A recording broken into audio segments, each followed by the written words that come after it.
shared land, open infrastructure,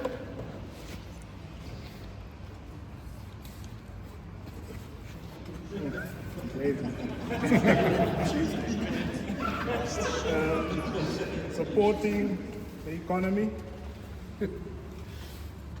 is this a circular economy or circular infrastructure? Who can we ask?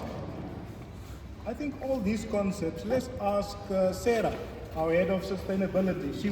She will probably explain to us how she implements all of these.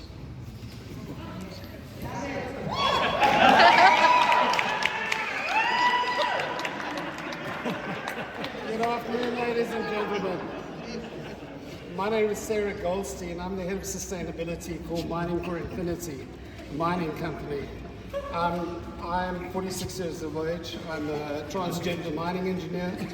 My wife is Sipho Chabalala, who's a cattle farmer in Zeerust. We have 3 children. Mohammed, who's a hairdresser. We've got Mareshni, who is a motorcycle mechanic and a tattoo artist. And our 3rd child, Temba, is a Hare Krishna, the monk. So, one of the problems that I have in communicating the value of mining and sustainability is that all our children think that mining is the Antichrist, which is a bit of a problem when you sit in my situation, promoting sustainability and the virtues of the mining industry. Mining for Infinity is a different company. We run a fleet of mines, but we don't see ourselves as a mining company. We see ourselves as a diversified industrial company. Our moonshot is that we would like to see an economy, a post-mining economy that is larger and more substantive and more sustainable than the mining company that catalyzed it.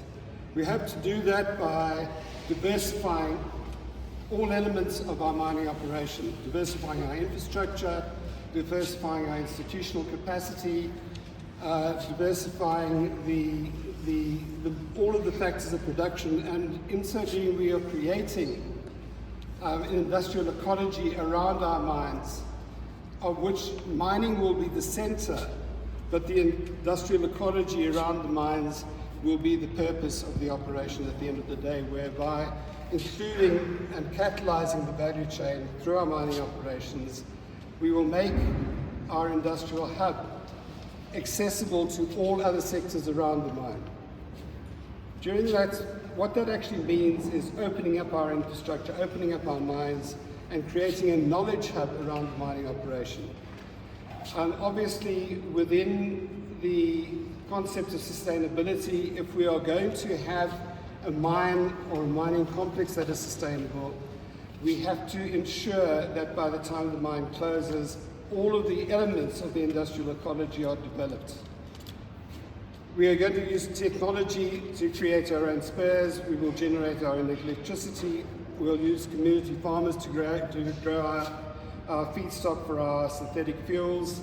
We'll be developing a factory, a learning factory, whereby children from the communities that serve us can at an early stage be educated in digital technologies, in artificial intelligence, in operating skills around equipment and services that are useful to us as a mining company, but can be used to serve to expand the economies around us.